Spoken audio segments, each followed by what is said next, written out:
واحلل عقدة من لساني يفقه قولي. اللهم انفعنا بما علمتنا وعلمنا ما ينفعنا وزدنا علما. رب يسر ولا تعسر وتمم بالخير. اللهم إنا نسألك علما نافعا ونعوذ بك من علم لا ينفع.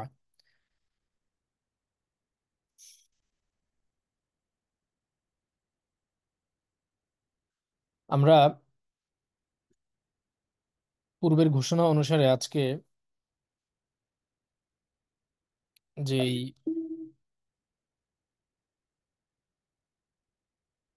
তরবিয়তি মাজলিসটা শুরু করতে যাচ্ছি, এই তরবিয়তি মাজলিসের আমরা আলোচ্য বিষয় রেখেছি হচ্ছে ইলম অর্জন করার জন্য প্রয়োজনীয় বিষয়াদি। অর্থাৎ এলেম অর্জন করার জন্য একজন মানুষের কোন কোন বিষয়গুলোর প্রয়োজন পড়ে বা দরকার পড়ে, সেই বিষয়গুলো নিয়ে মূলত হচ্ছে আমরা আজকে আলোচনা করব। তো আমরা আশা করছি যে আপনারা যারা অংশগ্রহণ করবেন খুব মনোযোগের সঙ্গে কথাগুলো শ্রবণ করবেন ইনশাআল্লাহ তাআলা। তো এই বিষয়ে মূলত পুরো আলোচনাটা হবে ইমাম শাফিঈ রহমতুল্লাহ আলাইহির একটা বক্তব্যের মাধ্যমে।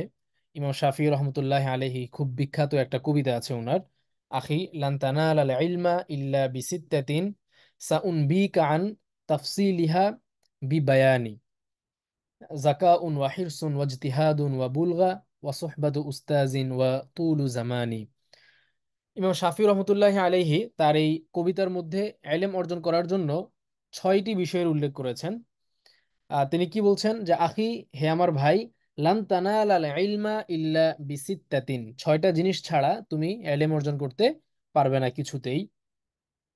সাউন বিকা মানে আমি তোমাকে জানাচ্ছি, সংবাদ দিচ্ছি, আন তাফসিলিহা বি বায়ানি মানে বর্ণনা করার দ্বারা বা বয়ান করার মাধ্যমে এটার বিস্তারিত তোমাকে আমি জানাচ্ছি যে সেই 6টি বিষয় কি কি। এরপরে তিনি একটা একটা করে বলছেন, জাকাউন ওয়া হিরসুন ওয়া ইজতিহাদুন ওয়া বুলগা ওয়া সুহবাতু উস্তাজিন ওয়া তুলু জামানিন। এক নম্বরে হচ্ছে জাকা, মেধা থাকতে হবে। ঠিক আছে, মেধা কম থাকলে এলেম অর্জন করাটা একটু দুষ্কর। 2 নম্বরে হচ্ছে হিরসুন মানে আগ্রহ থাকতে হবে, এলেম অর্জন করার ব্যাপারে আগ্রহ থাকতে হবে। 3 নম্বরে হচ্ছে ইজতিহাদুন, পরিশ্রম করতে হবে। 4 নম্বর হচ্ছে বুলগাতুন, প্রয়োজনীয় সম্পদ থাকতে হবে।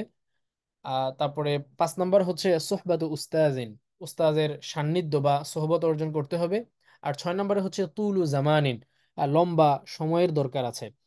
তো এই 6টা বিষয় সম্পর্কে আমরা একটু বিস্তারিত আকারে আলোচনা করবো ইনশাআল্লাহ তাআলা আজকের এই মজলিসের মধ্যে। এবং আশা করি এই 6টি বিষয় একটু বিস্তারিত আলোচনা করার মাধ্যমে আমরা ইলম অর্জন করার ব্যাপারে একটা দিক নির্দেশনা পাবো। এটা মূলত ইমাম শাফি রহমতুল্লাহ আলাইহির বক্তব্য, আমার নিজের কোনো কথা না।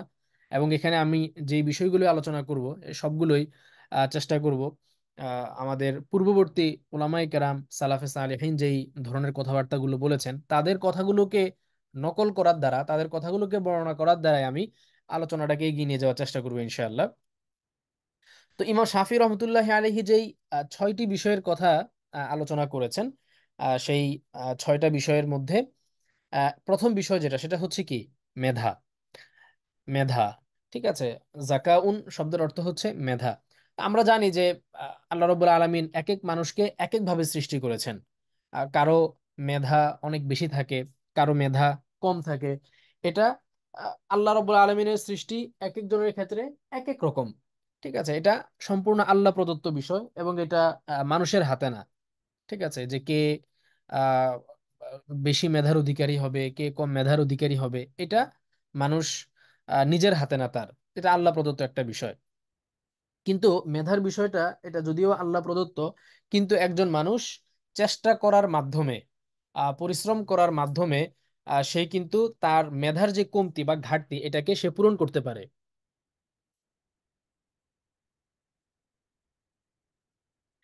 তো এখন মনে করেন কারো যদি মেধা কম থাকে, অর্থাৎ আল্লাহ রাব্বুল আলামিন তাকে জন্মগতভাবেই স্মৃতিশক্তি দুর্বল করে তাকে বানিয়েছেন। তো এটা সে মনে করে নিবে যে এটা আমার জন্য আল্লাহ তাআলার পক্ষ থেকে একটা পরীক্ষা। আল্লাহ তাআলা দেখতে চান যে আমি একটা জিনিস অর্জন করার জন্য কি পরিমাণ পরিশ্রম করি বা কি পরিমাণ চেষ্টা করি। ঠিক আছে, তো অনেক সময় দেখবেন অনেক মেধাবী যাদের মুখস্থ শক্তি অনেক বেশি, বুঝ শক্তি অনেক বেশি, প্রখর মেধার অধিকারী, তারাও জীবনে অতটুকু সফল হয় না একজন অল্প মেধার অধিকারী ব্যক্তি তার জীবনে যতটুকু সফল হয়।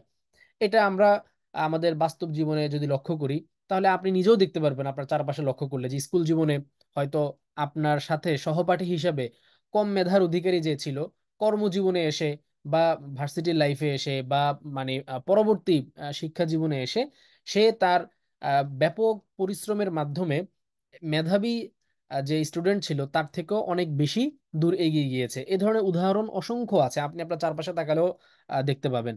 তাহলে এই যে মেধার যে কমতি, যেটা হচ্ছে আল্লাহ রব্বুল আলমিনের দেওয়া, এবং এটা মানে সৃষ্টিগতভাবেই মানুষের মেধা কারো বেশি কারো কম, এটা কিন্তু এমন না যে এটার ঘাটতি পূরণ করা সম্ভব না, বরং অধিক পরিশ্রমের মাধ্যমে এই ঘাটতিটা পূরণ করা সম্ভব। ঠিক আছে, পাশাপাশি হচ্ছে মেধা আল্লাহ যাকে যতটুকু দিয়েছেন, কাউকে কম কাউকে বেশি কাউকে মধ্যম মানের, যাই দিয়েছেন, উচিত হচ্ছে সেই মেধাটাকে সর্বোচ্চ কাজে লাগানো, এবং যতটুকু আল্লাহ তাআলা মেধা দিয়েছেন এটা যাতে না কমে সেই ব্যবস্থা গ্রহণ করা, মেধাটাকে সুরক্ষা রাখা। তো মেধার সুরক্ষার সবচেয়ে বড় উপায় হচ্ছে চোখের হেফাজত করা এবং নিজেকে গুনাহ থেকে দূরে রাখা। এক্ষেত্রে ইমাম শাফি রহমতুল্লাহ আলাইহির একটা বিখ্যাত ঘটনা আছে, এটা আপনারা হয়তো এর আগেও অনেকে অনেকবার শুনেছেন। তারপরেও এখানে প্রাসঙ্গিক হিসেবে সেই কথা বলা যায় যে ইমাম শাফি রহমতুল্লাহ আলাইহি একবার তার উস্তাদ ওয়াকি ইবনুল জাররাহ রহমতুল্লাহ আলাইহির কাছে আগমন করলেন, এবং তার কাছে তিনি অভিযোগ করলেন যে আমার তো মেধা কম, আমার মুখস্থ শক্তি কম, আমি কোনো একটা কিছু মুখস্থ করলে এটা আমার মনে থাকে না, আমি ভুলে যাই। তো এটা উনি পরবর্তীতে এই ঘটনাটা একটা কবিতার আকারে বর্ণনা করেছেন, যে শাকাউতু ইলা ওয়াকিইন লিসুই হিফজি ফাআউসানি বিতরকিল মাআসি। যে আমি আমার উস্তাদ ওয়াকি ইবনুল জাররাহ রহমতুল্লাহ আলাইহির কাছে আমার মেধা কম থাকার বা আমার স্মৃতিশক্তি কম হওয়ার অভিযোগ করলাম, তখন তিনি আমাকে একটা ওসিয়ত করলেন। হ্যাঁ, সে ওসিয়তটা কি? ওসিয়তটা হচ্ছে তারকুল মাআসি, গুনাহ ছেড়ে দেওয়া। কারণ কি? কারণ ইমাম শাফির উস্তাদ কারণটাও ব্যাখ্যা করেছেন যে ফা ইন্নাল ইলমা নূরুম মিন ইলাহি ওয়া নূরুল্লাহি লা ইউতা লিআসি। ঠিক আছে, যে এলেম যেটা, এটা হচ্ছে আল্লাহ প্রদত্ত নূর, আর যে গুনাহ করে আল্লাহ রাব্বুল আলামিন তাকে এই নূর প্রদান করেন না। তাহলে মূল বিষয়টা হচ্ছে মেধার যদি কমতি থাকে কারো, এটা নিয়ে হতাশ হওয়ার কোনো কিছু নাই, বরং যতটুকু আল্লাহ তাআলা মেধা দিয়েছেন সেটা দিয়েই চেষ্টা করে যাওয়া। আর মেধা যতটুকু আল্লাহ তাআলা দিয়েছেন এটা যাতে কোনোভাবে বিনষ্ট না হয়, বরং এটা সুরক্ষিত থাকে, সেই ব্যবস্থা গ্রহণ করা। এবং এই ব্যবস্থাটা গ্রহণ করা হবে কিভাবে? গুনাহ থেকে মুক্ত থাকার মাধ্যমে। আচ্ছা, এরপরে আসেন দ্বিতীয় যে বিষয়টা ছিল এলেম অর্জন করার ক্ষেত্রে জরুরি 6টা বিষয়ের মধ্যে 2 নাম্বারটা হচ্ছে আগ্রহ। অনেকের দেখবেন খুব মেধা, কিন্তু এলেম অর্জন করার ব্যাপারে তার আগ্রহ নেই, যার ফলে তার এত বেশি পরিমাণে মেধা থাকার পরেও সে এলেম অর্জন করতে পারে না। অনেক মানুষ দেখবেন যে আপনার থেকেও বেশি মেধার অধিকারী, হয়তো সে পড়ালেখায় আগ্রহ না থাকার কারণে সে বেশি দূর পড়াশোনা করতে পারেনি। এলেম অর্জন করার ক্ষেত্রেও অনেকে আছে যে অনেক বেশি মেধার অধিকারী, ঠিক আছে, সে মানে যে কোনো কিছু একবার পড়লে দুইবার পড়লেই তার মনে থাকে, ঠিক আছে, কিন্তু তার আগ্রহ নাই। তো আপনার যদি আগ্রহই না থাকে, আপনি তো শেখার উদ্যোগটাই নিবেন না। এই কারণে যে কোনো উদ্যোগ গ্রহণ করার জন্য পূর্ব শর্তই হচ্ছে আগ্রহ থাকা। তো এই কারণে ইমাম শাফি রহমতুল্লাহ আলাইহি যেটা বলছেন সেটা হচ্ছে মানে হিরসুন শব্দ ব্যবহার করেছেন তিনি। আরবিতে সাধারণত আগ্রহের জন্য রোগবাতুল শব্দ ব্যবহার করা হয়, কিন্তু ইমাম শাফি রহমতুল্লাহ এখানে হিরসুন শব্দ ব্যবহার করেছেন। হিরসুনের মূল অর্থ হচ্ছে আসলে লোভ হওয়া, মানে এলেমটাকে আপনি একটা লোভনীয় বস্তু হিসেবে দেখবেন। আমরা যেরকম দুনিয়ার ধন সম্পদ অর্জন করার প্রতি আমাদের একটা লোভ কাজ করে, ভালো কোনো খাবার আমাদের সামনে আসলে বা ভালো কোনো খাবারের দোকানের সামনে গেলে সে খাবার খাওয়ার একটা লোভ আমাদের মধ্যে তৈরি হয়। তো একটা হচ্ছে সাধারণ আগ্রহ, আর আরেকটা হচ্ছে লোভ তৈরি হওয়া। মানে লোভ যখন তৈরি হয় তখন কিন্তু সেটা পাওয়ার একটা ব্যাকুলতা নিজের মনের মধ্যে কাজ করে। তো ইমাম শাফি রহমতুল্লাহ আলাইহি এখানে হিরসুন শব্দটাকে ব্যবহার করেছেন, যে আপনার এলেম অর্জন করার জন্য যে আগ্রহটা থাকবে, এই আগ্রহটা হবে মানে লোভনীয় টাইপের। যে লোভ মানে এলেমটা হচ্ছে লোভনীয় এবং সেটার প্রতি আপনার লোভ হচ্ছে। হ্যাঁ, আপনার ওইটাকে পাওয়ার জন্য একটা ব্যাকুলতা আপনার মনের মধ্যে কাজ করছে। এটা খুব গুরুত্বপূর্ণ। অনেক সময় শুধুমাত্র এই আগ্রহের কমতির কারণে আপনার মেধা থাকা সত্ত্বেও অনেক মানুষ আছে যারা এলেম অর্জন করতে পারে না। এখন মনে করেন কারো মেধা আছে কিন্তু তার আগ্রহ কম, এখন সে চায় যে আমি এলেম অর্জন করব, আমি কিভাবে আমার আগ্রহকে বৃদ্ধি করতে পারি। তো তার জন্য 2টা পরামর্শের কথা বলা যেতে পারে। একটা হচ্ছে এলেম অর্জন করার যেই ফজিলত আছে সেই ফজিলত গুলো জানা, যে আপনি এলেম অর্জন করার ব্যাপারে রাসূলুল্লাহ সাল্লাল্লাহু আলাইহি ওয়াসাল্লাম অনেক হাদিস বর্ণনা করেছেন। এরপরে কোরআনের মধ্যে এলেম অর্জন করার ব্যাপারে অনেকগুলো আয়াত এসেছে। যারা আহলুল এলেম আছেন, এলেম আহলুল এলেম মানে এলেম ওয়ালা বা এলেম অর্জনকারী ব্যক্তি যারা আছেন, তাদের মর্যাদার ব্যাপারে পবিত্র কোরআনুল কারিমে আল্লাহ তাআলা যে সমস্ত বর্ণনাগুলো দিয়েছেন বিভিন্ন আয়াতের মধ্যে, রাসূলুল্লাহ সাল্লাল্লাহু আলাইহি ওয়াসাল্লাম যে সমস্ত হাদিসগুলোকে পেশ করেছেন, তো এই জিনিসগুলো যদি আপনি বারবার পড়েন, অটোমেটিকলি দেখবেন আপনার ভেতরে এলেম অর্জন করার জন্য প্রচন্ড পিপাসা তৈরি হবে। এলেম অর্জন করার জন্য আপনার প্রচন্ড আগ্রহ তৈরি হবে। এবং এটা শুধুমাত্র আপনাদের জন্যই না, এটা সবার জন্যই খুব গুরুত্বপূর্ণ একটা বিষয়। এবং এটা আমি সবসময় বলি যে একজন তালিবুল ইলমের বা এলেম অর্জন করতে চায় এরকম যে কাউরই উচিত হচ্ছে সে নিয়মিত হাদিসের কিতাবগুলো থেকে যে কিতাবুল ইলম যেটা আছে, এই কিতাবুল ইলমকে তার অধ্যয়নের মধ্যে রাখবে। আর যে কোনো একটা হাদিসের কিতাব থেকে যদি মানে ইলমের যে অধ্যায়টা আছে, ইলমের ফজিলতের যে অধ্যায় আছে, এই অধ্যায়টা যদি কেউ খুলে প্রতিদিন একটা দুইটা হাদিস পড়ে নিয়মিত, তাহলে দেখবেন তার এলেম অর্জন করার আগ্রহ কখনোই বিনষ্ট হবে না, বরং এটা দিন দিন আরো চাঙ্গা হবে। তো এই এলেম অর্জন করার যে ফজিলত আছে, এই ফজিলত গুলো জানা, এটা এলেম অর্জন করার ব্যাপারে নিজের মনের মধ্যে আগ্রহ তৈরি করা, আগ্রহ বৃদ্ধি করা, অথবা নুয়ে পড়া আগ্রহকে আবার চাঙ্গা করা, এই সব কিছুরই মহা ঔষধ হিসেবে কাজ করে এলেম অর্জন করার ফজিলত গুলো জানা। তো এখানে প্রসঙ্গক্রমে এলেম অর্জন করার ফজিলত আমাদের এই আমাদের একাডেমির একটা ফ্রি কোর্স আছে, ইলমু আদব নামে। ওয়েবসাইটে গেলে আপনারা পেয়ে যাবেন এই ইলমু আদব, এই ফ্রি কোর্সটা। এটার মধ্যে এই ইলম অর্জন করার ফজিলত নিয়েও আলোচনা আছে, মানে একটা ক্লাসের মধ্যে কোরআন একটা বা দুইটা ক্লাস আছে সম্ভবত, একটা হচ্ছে কোরআন থেকে এবং একটা হচ্ছে হাদিস থেকে। তো আপনারা ওইটা থেকেও দেখে নিতে পারেন, ওই কোর্সটাও করে নিতে পারেন, আমাদের ওয়েবসাইটে গেলে পেয়ে যাবেন। এটা একটা ফ্রি কোর্স, ঠিক আছে?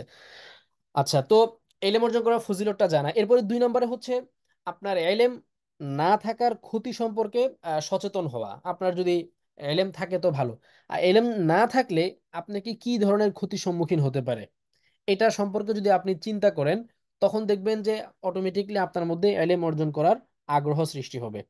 হ্যাঁ, এলেম অর্জন আহ, না করার ক্ষতি, এলেম না থাকার ক্ষতি কি কি আপনি যদি চিন্তা করেন, যে আমার যদি ধরেন নামাজ ভঙ্গের কারণগুলো জানা নাই, তাহলে দেখা যাচ্ছে যে আপনি নামাজ ভঙ্গের একটা কারণ আপনার দ্বারা সংঘটিত হয়েছে, কিন্তু আপনি যেহেতু জানেন না এই সম্পর্কে, আপনার যেহেতু ইলম নাই, ফলে আপনি এই ক্ষেত্রে নতুন করে যে আপনাকে আবার নামাজটা পড়তে হবে এটা জানতেন না বা জানেন না, ফলে আপনি নামাজটা পড়েন নাই। এর মাধ্যমে কিন্তু আপনি ক্ষতিগ্রস্ত হয়ে গেলেন। তো এরকম ভাবে মনে করেন পাক না পাকের ব্যাপারে আপনার জ্ঞান নাই, আপনার ইলম নাই, ঠিক আছে? আপনার গায়ে দেখা যাচ্ছে যে এমন কিছু একটা লেগেছে, আপনার জামার মধ্যে এমন কিছু একটা লেগেছে, যেটা লাগার কারণে আপনার জামা নাপাক হয়ে গিয়েছে, এবং এটা সাথে করে আপনি যদি নামাজ পড়েন আপনার নামাজ হবে না। কিন্তু আপনার যেহেতু ইলম নাই, আপনি ওইটা নিয়েই নামাজ পড়ে ফেলেছেন, ঠিক আছে? এরকম ভাবে আপনি যদি দৈনন্দিন জীবনে চিন্তা করেন, দেখবেন যে আমরা এত পরিমাণে নানান আমাদের বাস্তব জীবনে বিভিন্ন বিষয়ের সম্মুখীন হই, যেগুলো হচ্ছে যে আমরা আন্দাজের উপরে চালিয়ে দিই, যে মনে হয় এরকম, মনে হয় এরকম চিন্তা করে ওইটাকে আমরা ওইভাবে করে ফেলি। অথচ দেখা যাচ্ছে যে আসলে বিধানটা এরকম না। আপনি নামাজ পড়তে বসেছেন, হয়তো দেখা যাচ্ছে যে আপনার প্রথম রাকাতে আপনি মানে সূরা ফাতিহার পরে সূরা নাস পড়ে ফেললেন, উদাহরণস্বরূপ। তো এখন কি করণীয়? কি এখন কি আপনার নামাজ ছেড়ে নতুন করে আবার নামাজ শুরু করবেন? যেহেতু মানে নামাজের সূরার ক্ষেত্রে তরতিব রক্ষা করতে হয়, মানে আগের রাকাতে যেটা পড়বেন পরের রাকাতে হচ্ছে তার পরবর্তী জায়গা থেকে পড়তে হবে। এখন প্রথম রাকাতে যদি আপনি সূরা নাস পড়ে ফেলেন, তাহলে দ্বিতীয় রাকাতে কি পড়বেন? তো এখন দেখা যাচ্ছে যে আপনার জানা নেই, এখন আপনি কি কি করবেন? কি নামাজ ছেড়ে দিবেন, নাকি আপনি দ্বিতীয় রাকাতে পিছন থেকে কোনো সূরা পড়বেন, নাকি হচ্ছে যে ওই আলিফ লাম মিম থেকে পড়া শুরু করবেন? এখন যদি আপনি মানে আপনার আসলে করণীয়টা কি এক্ষেত্রে? যদি আপনি পিছন থেকে কোনো সূরা পড়ে ফেলেন, তাহলে কি আপনার নামাজ হবে নাকি নামাজ বিনষ্ট হয়ে যাবে? অথবা মানে বিধানটা কি হবে? দেখা যাচ্ছে যে এরকম আমরা অনেক কিছুই কিন্তু জানি না, কিন্তু এই ধরনের ঘটনার সম্মুখীন আমরা হই। এবং সেই ক্ষেত্রে আমরা এগুলোকে অত বেশি অনেক সময় গুরুত্ব দেই না, নিজের মনের মতন একটা চিন্তা করি যে হইতে পারে এরকম, এই হইতে পারে এরকম বা এরকমও হওয়া মানে হতে পারে চিন্তা করে ওটা আমরা করে ফেলি, পরে আর এটা আমরা যাচাইও করি না। তো দেখা যাচ্ছে যে এরকম মানে নিজের আন্দাজের উপরে ভিত্তি করে অনেক কাজ করার কারণে আমাদের অনেক আমলও বিনষ্ট হয়ে যায়। তো এরকম আপনি যদি একটু সময় নিয়ে যদি চিন্তা করেন ঠান্ডা মাথায় যে এলেম না থাকার ক্ষতিগুলো কি কি, এলেম না থাকার কারণে, দিনই এলেম না থাকার কারণে আপনি কোন কোন দিক থেকে ক্ষতিগ্রস্ত হচ্ছেন, কোন কোন বিষয়গুলোতে আপনি সমস্যার সম্মুখীন হচ্ছেন, এটা নিয়েও যদি চিন্তা করেন, তখন এলেম অর্জন করার যে দরকার আছে, এই আগ্রহটা, এই ফিলটা আপনার মধ্যে তৈরি হবে। 3 নম্বরে হচ্ছে আহলে ইলমের কাছে যাওয়া আসা করা। এটা হচ্ছে এলেমের ব্যাপারে আগ্রহ তৈরি করার তৃতীয় আরেকটা মাধ্যম। যারা আহলে ইলম আছে, যারা ইলম পিপাসু, যারা মানে এলমের চর্চায় নিমজ্জিত থাকে সবসময়, নিজেদেরকে এলমের সঙ্গে যারা যুক্ত করে রাখে, তাদের কাছে যাওয়া আসা করা, তাদের সোহবত গ্রহণ করা। তাদের কাছে যাওয়া আসা করলে যেটা হয়, যার মধ্যে যেটা আছে, আপনি যখন তার সংস্পর্শে যাবেন তখন অটোমেটিকলি ওইটার একটা প্রভাব আপনার উপরে পড়বে। আপনি যদি আতরওয়ালার কাছে যান, তো আতরওয়ালা আপনার গায়ে আতর, আপনার হাতে আতর তুলে না দিলেও, আপনি যে তার সঙ্গে দেখা করতে গিয়েছেন, শুধু দেখা করতে যাওয়ার কারণেও আতরের একটা ঘ্রাণ আপনার নাকে আসবে। যদি আপনি তার কাছ থেকে আতর কিনেননি বা সে আপনাকে কোনো আতর লাগিয়ে দেয়নি, তারপরেও আপনি আতরের একটা ঘ্রাণ পাবেন, কম হোক আর বেশি হোক। তো এটা স্বাভাবিক, দুনিয়ার যে কোনো বিষয়ের ক্ষেত্রে এটা সমান সত্য। আপনি একজন আহলি ইলমের কাছে যদি যান, তার কাছ থেকে যদি আপনি কোনো কিছু নাও শিখেন, সে যদি আপনাকে কিছু নাও পড়ায়, তবুও এই যে তার কাছে আপনি 5টা মিনিট থাকলেন, 5টা মিনিট তার কাছে আপনি বসলেন, 5টা মিনিট তার সাথে আপনি কথা বললেন, এটার দ্বারাও দেখবেন আপনার ভিতরে একটা পরিবর্তন আসবে। আপনার ভিতরে অল্প হোক বেশি হোক এক ধরনের এলমের প্রতি একটা ভালোবাসা তৈরি হবে। তারপরে আপনার এলম অর্জন করার ব্যাপারে একটা আগ্রহ তৈরি হবে। এরপরে আপনার এলম অর্জন করার ব্যাপারে ওলামায়ে কেরামে যে সমস্ত ঘটনাবলী আছে সেগুলোও পড়তে পারেন। তো এই জিনিসগুলোর মাধ্যমে হচ্ছে আমরা এলম অর্জন করার ব্যাপারে যে আগ্রহ থাকতে হবে, এই আগ্রহটা আমরা আমাদের ভিতরে তৈরি করতে পারি, যেটা হচ্ছে এলম অর্জন করার জন্য দ্বিতীয় গুরুত্বপূর্ণ বিষয়। ইমাম শাফি রহমতুল্লাহ আলাইহি তৃতীয় যে বিষয়টার কথা বলেছেন সেটা কি ছিল? পরিশ্রম। ঠিক আছে। এখন মনে করেন কোন এক ব্যক্তির অনেক মেধা আছে, আল্লাহ তাআলা তাকে একেবারে ভরপুর মেধা দান করেছেন, এবং তার মধ্যে ইলম অর্জন করার আগ্রহ আছে, সে চায় আমি শিখবো, আমি জানবো, সে শিখতেও চায়, তার আগ্রহ আছে। কিন্তু এই আগ্রহ থাকার পরেও দেখা যায় অনেকে ইলম অর্জন করার ক্ষেত্রে সফল হয় না। এর কারণ কি? কারণ হচ্ছে সে যথাযথ পরিশ্রম করে না। তার যেই ইলম অর্জন করার জন্য যথাযথ পরিশ্রম করা দরকার ছিল, সেখানে ঘাটতি রয়েছে। যার কারণে মেধা আগ্রহ থাকার পরেও সে পরিশ্রমের কমতির কারণে ইলম অর্জন করা থেকে বঞ্চিত হয়ে যাচ্ছে।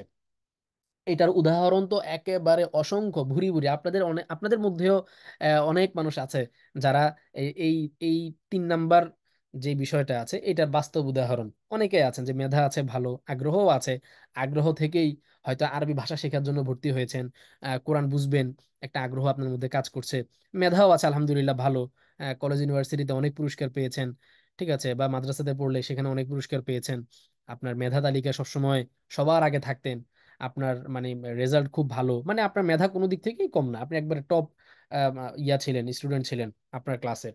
কিন্তু দেখা যাচ্ছে যে ইলম অর্জন করতে এসে আপনার ওই তার মেধাও আছে, আগ্রহও আছে, আগ্রহ আছে বলেই তো সে কোনো একটা কোর্সে ভর্তি হয়েছে, আগ্রহ না থাকলে তো আর ভর্তি হওয়ার কথা না।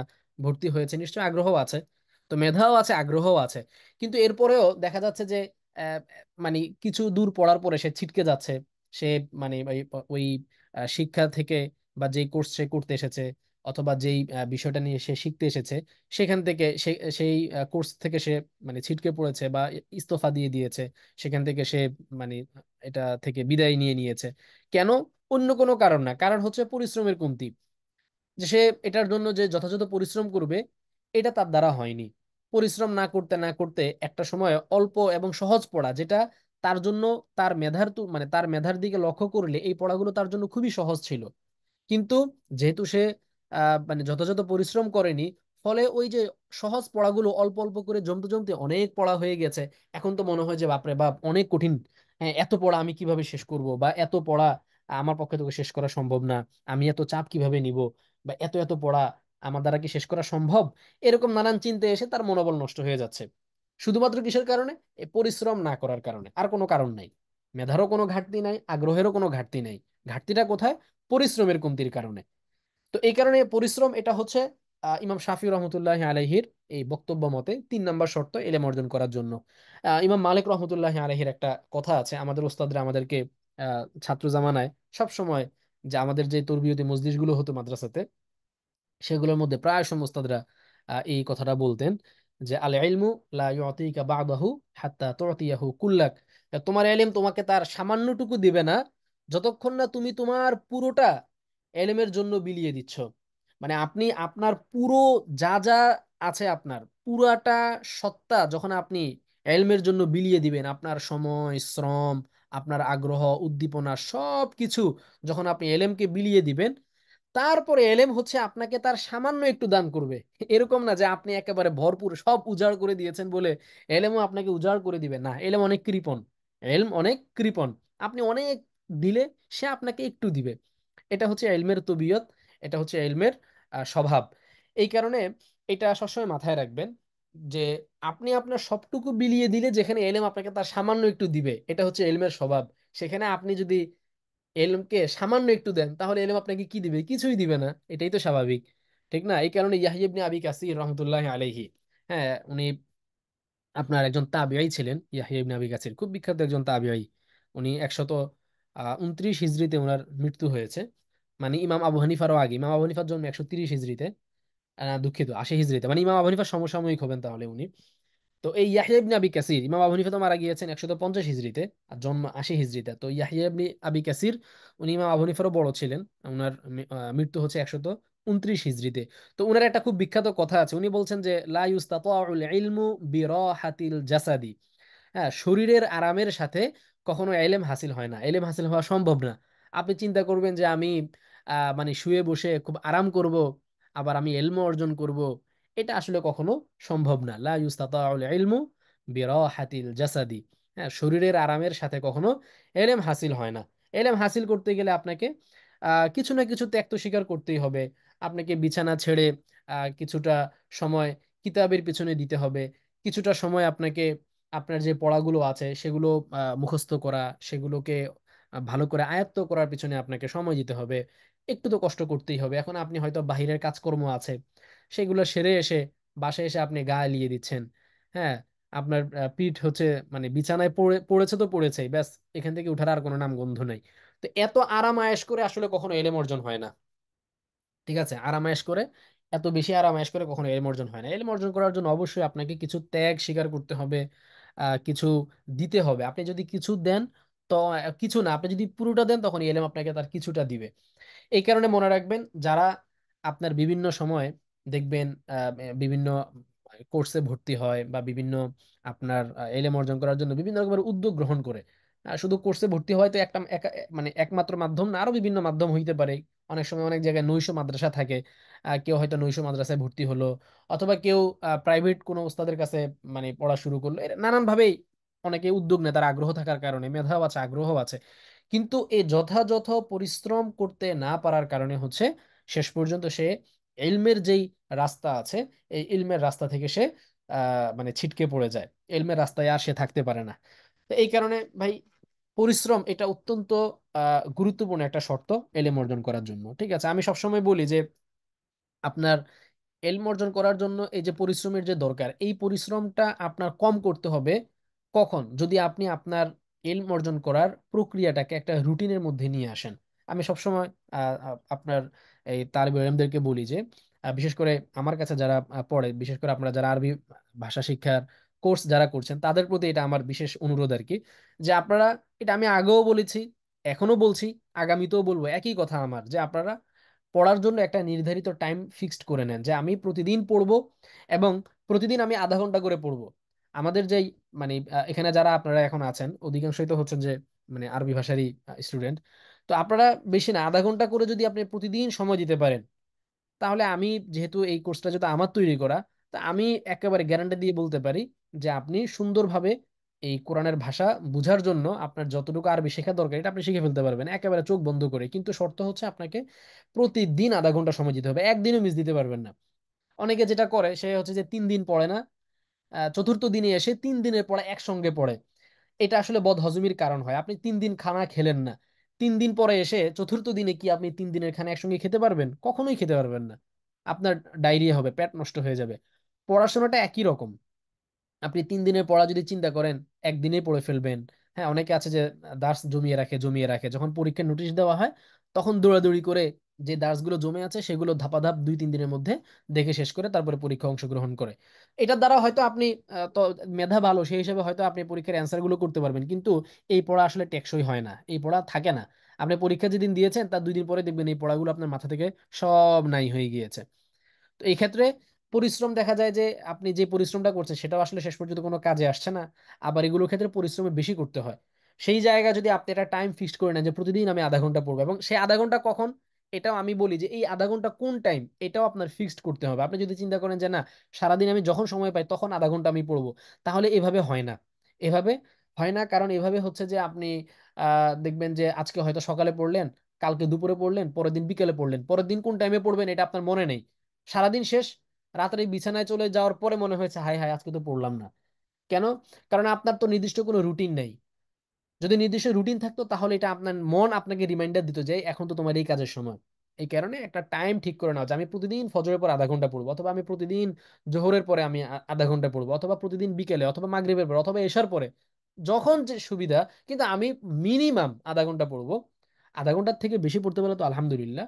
কিন্তু যারা অনেক বেশি ব্যস্ত, অনেক বেশি ব্যস্ত, যেহেতু আমাদের এই ইয়াটা হচ্ছে মূলত যারা ব্যস্ত মানুষ তাদের জন্য, আমাদের এই আরবি ভাষা শিক্ষার কোর্সটাই তো হচ্ছে ব্যস্তদের জন্য মানে ডিজাইন করা। তো সুতরাং আপনি যদি খুব ব্যস্ত হন আপনি মিনিমাম আধা ঘন্টা পড়েন। আমি এটা মানে আমি যেহেতু আমি বারবার বলছি যে আমি এটা তৈরি করেছি, সুতরাং আমি এটা জানি যে আমি কতটুকু সময় মাথায় রেখে এটা আমি তৈরি করেছি।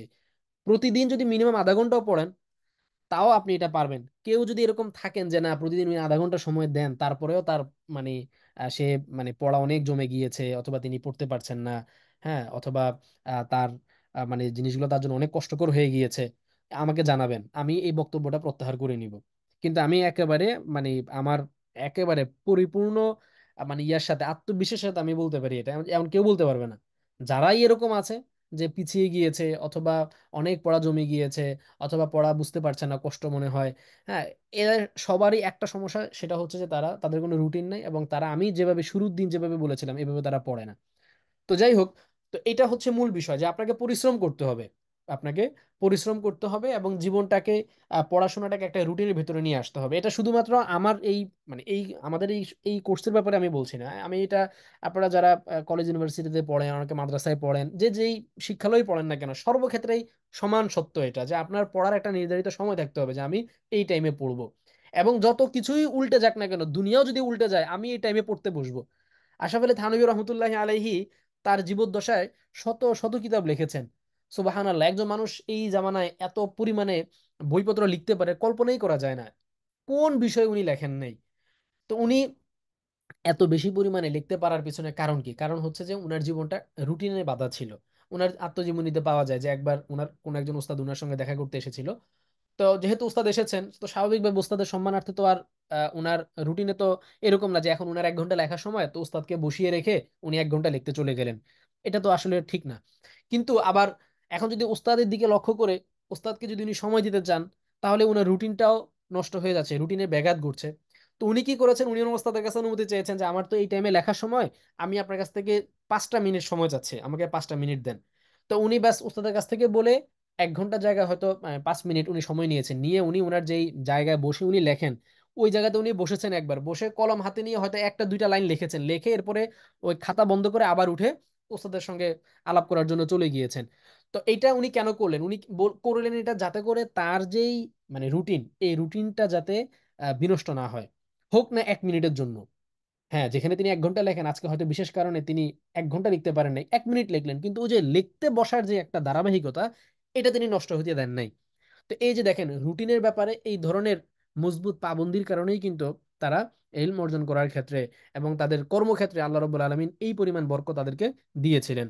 তো সুতরাং এই বিষয়গুলো আপনারা অবশ্যই, বিশেষ করে যারা আমাদের এখানকার যারা আপনারা মানে আমার যারা এই আরবি ভাষার যারা স্টুডেন্ট আছেন, আজকের মজলিসটা বিশেষ করে আপনাদের জন্যই করা। যদিও এখানে বাহিরের অনেকেই জুম মানে টেলিগ্রাম থেকেও শুনছে। তো স্টুডেন্ট যারা আছে তারা মূলত সবাই আমাদের এই জুমেই অংশগ্রহণ করেছে, সেখানে স্লাইড দিয়েই মূলত আমি আজকের এই মজলিসটা করছি। আর টেলিগ্রামে যারা, তারা তো শুধু অডিও শুনতে পাচ্ছেন। তো এটার রেকর্ডটা আমরা অবশ্যই ইউটিউবে দিয়ে দিব, কেউ চাইলে সেখান থেকেও পরবর্তীতে শুনে নিতে পারবেন।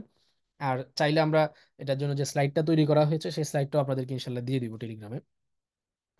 তো আচ্ছা, চতুর্থ যে বিষয়টা ইমাম শাফি রহমতুল্লাহ আলাইহি বলছেন সেটা ছিল কি? প্রয়োজনীয় সম্পদ। হ্যাঁ, প্রয়োজনীয় সম্পদ। তো এটা আপনার এখানে বিষয় হচ্ছে কি, এলম অর্জন করার জন্য যে অনেক বেশি ধন সম্পদের দরকার হয়, ব্যাপারটা এরকম না। এলম অর্জন করার জন্য অনেক বেশি ধন সম্পদের দরকার হয় না। তবে প্রয়োজন পরিমাণ সম্পদের দরকার তো অবশ্যই হয়। কি কারণে? যেমন কিতাব কেনার দরকার পড়ে। হ্যাঁ, যারা ইলম অর্জন করে তাদের প্রচুর অধ্যয়নের জন্য প্রচুর বইপত্র কিনতে হয়, পড়তে হয় প্রচুর পরিমাণে। তো আপনার যদি টাকাই না থাকে, আপনি বই কিনবেন কোত্থেকে? আপনি কিতাবাদি মানে অধ্যয়ন করার জন্য আপনাকে তো বইপত্র কিনতে হবে। এরকম ভাবে আপনার পথ খরচের দরকার হয়। হ্যাঁ, আগের কালে মানুষ ইলম অর্জন করার জন্য বিভিন্ন অঞ্চলে সফর করত। এখন যদিও মানে সফর করার প্রয়োজনীয়তা আগের মতো ওরকম বেশি পরিমাণে নাই, যদিও এখনো প্রয়োজনীয়তা আছে। ঠিক আছে, কিন্তু আগের মতো নাই। এখন যেহেতু বিভিন্ন জায়গায় বিভিন্ন শিক্ষা কেন্দ্র গড়ে উঠেছে, এলএম অর্জন করার জন্য অনেক সহজ মাধ্যম তৈরি হয়েছে। আগের মতো এখন আর এত এলমের জন্য দূর দূরান্তে বছরের পর বছর রাস্তায় রাস্তায় সফর করার দরকার পড়ে না। তারপরেও তো টুকটাক কিছু সফর করার দরকার পড়ে, সেখানে রাস্তায় পথ খরচ যেগুলো সেগুলো দরকার পড়ে, বিভিন্ন শিক্ষা প্রতিষ্ঠানের বেতন থাকে, ভর্তি ফি থাকে, নানান বিষয় থাকে।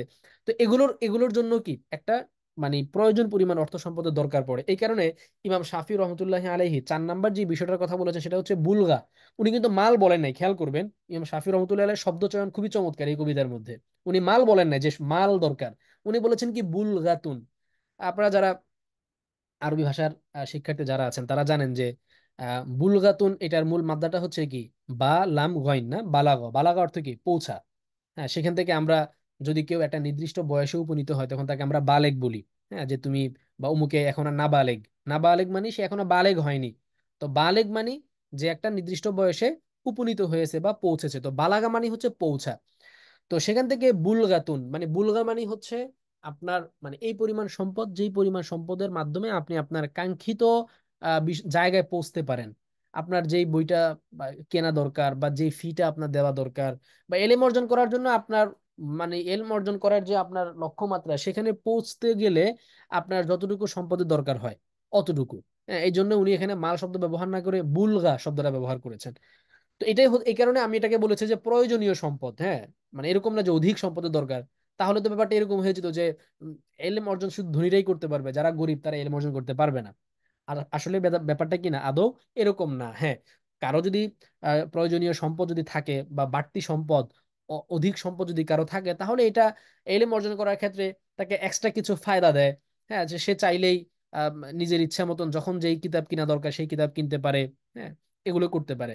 কিন্তু কারো যদি অর্থের যদি ঘাটতি থাকে, দরিদ্র যদি হয়ে থাকে সে, তাহলেও কিন্তু এটা এমন সমস্যা না যার কারণে তার এলম অর্জন করাটা থমকে থাকবে বা আটকে থাকবে। বরং এক্ষেত্রে সে চাইলে অন্যের কারো কাছ থেকে কিতাব ধার করে পড়তে পারে। কিতাব ধার করলে এটা খুব কঠিন কোনো কিছু না। কারণ একজন মানুষ যখন দেখবে যে অন্য আরেকটা মানুষের মধ্যে এলম অর্জন করার অদম্য স্পৃহা তার মধ্যে কাজ করছে, তখন স্বাভাবিকভাবেই তাকে কিতাব ধার দিতে অন্য কারো সমস্যা হবে না। বরং এটা আরো আনন্দের ব্যাপার যে হ্যাঁ, এই ছেলেটা এত মেধাবী বা এত আগ্রহী এলেম অর্জন করার জন্য, সে আমার একটা কিতাব আমার কাছ থেকে ধার নিয়েছে। ধার নিয়ে সে এলেম অর্জন করবে, এটা তো আমার নিজের জন্যই সৌভাগ্যের ব্যাপার। হ্যাঁ, তো অবশ্যই আপনার আগ্রহ যখন কেউ দেখবে তখন কিন্তু নানানভাবে আপনাকে মানুষ সাহায্য করবে, কিতাব দিয়ে, অর্থ দিয়ে। হ্যাঁ, অথবা এই কারণে আমি আমার যারা বিশেষ করে আমাদের একাডেমির যারা স্টুডেন্ট আছে, আমি সবসময় বলি যে আপনাদের যদি কারো এরকম কখনো হয় যে আপনাদের মানে অর্থ সংকটের কারণে যে আপনি আগ্রহী পড়তে এবং আপনি মেধাবী, আগ্রহী, আপনি পরিশ্রমীও, আপনি সবসময় নিয়মিত ক্লাস দেখেন, আপনি নিয়মিত পড়াশোনান, নিয়মিত পরীক্ষাগুলো দেন। হ্যাঁ, যেগুলোর মাধ্যমে আমরা বুঝতে পারি যে হ্যাঁ আপনি আগ্রহী। আপনি মুখে মুখে বললে তো হবে না যে আমি আগ্রহী। আপনি আগ্রহী কিনা এবং পরিশ্রমী কিনা, এই দুইটা বিষয় আমরা বুঝবো কিভাবে? যে আপনি দার্সগুলো নিয়মিত দেখেন, পড়া নিয়মিত শুনান, পরীক্ষা নিয়মিত দেন, তারপরে হচ্ছে যে তামরিন হলে সেখানে আপনি থাকেন, হোমওয়ার্ক গুলো আপনি নিয়মিত জমা দেন, আপনার এই সব ঠিকঠাক আছে। তো যদি আপনি এরকম আগ্রহী হন, পরিশ্রম হন, কিন্তু আপনার অর্থ সমস্যা আছে, আপনার মাসিক ফি দিতে সমস্যা হয়, আমাদেরকে জানান। আমরা জাস্ট একটু যাচাই করব, খতিয়ে দেখব যে আপনার অবস্থাটা কি।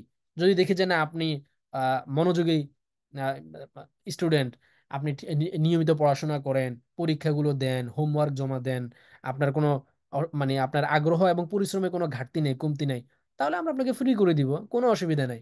এবং এরকম আমরা এরকম করে দিই। কিন্তু বিষয় হচ্ছে যে আগে আপনাকে এটা প্রমাণ করতে হবে যে আপনি পরিশ্রমী এবং হচ্ছে যে আগ্রহী। কিভাবে প্রমাণ করবেন? ওই যে নিয়মিত পড়াশোনান, পরীক্ষাগুলো দেন, হোমওয়ার্ক জমা দেন, এইগুলোর মাধ্যমে। তো এই কারণে আমি সবসময় বলি যে মানে এই বেতন দিতে পারছেন না, এটার কারণে কেউ পড়া ছেড়ে দিবেন এমন যাতে কখনোই না হয়। বিশেষ করে আপনারা আজকে এখানে যারা এই যে আমার মানে একাডেমির স্টুডেন্ট যারা আছেন তাদেরকে আমি বিশেষভাবে এটা মানে আগেও বলেছি, মানে এখনো আবার বলছি, এটা রিমাইন্ডার হিসেবে আর কি, যে আপনারা এটা অবশ্যই মনে রাখবেন এবং এটা বলতে আপনারা লজ্জাবোধ করবেন না। এটা বলতে আপনারা কখনোই লজ্জাবোধ করবেন না। যে অনেকে আছে যে সংকোচ করেন, যদি সংকোচ করেন লজ্জাবোধ করেন, দরকার হলে আপনি সরাসরি আমাকে যদি বলতে লজ্জাবোধ করেন পেজে জানাবেন অথবা উস্তাদাকে জানাবেন, মানে কোনো না কোনো একটা মাধ্যমে আপনি আপনার ব্যাপারটা আপনি তুলে ধরবেন। আর এখানে আসলে সংকোচ পাওয়ারও কোনো কিছু নেই, এটা আমাদের দিক থেকে তো আমরা অনুমতি দিয়ে রেখেছি।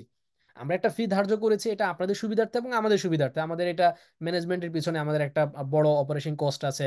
হ্যাঁ, তো এখানে ধরেন 22 জন টিচার টোটাল এখানে কাজ করছে, তাদের একটা বেতনের ব্যাপার আছে, সবকিছু মিলিয়ে হচ্ছে যে আমাদের একটা প্রতি মাসে একটা বড় অঙ্কের একটা খরচ আছে। আমাদের যে ই ক্যাম্পাস আছে, ওয়েবসাইট আছে, সেগুলো মেনটেন্সির পিছনে খরচ আছে।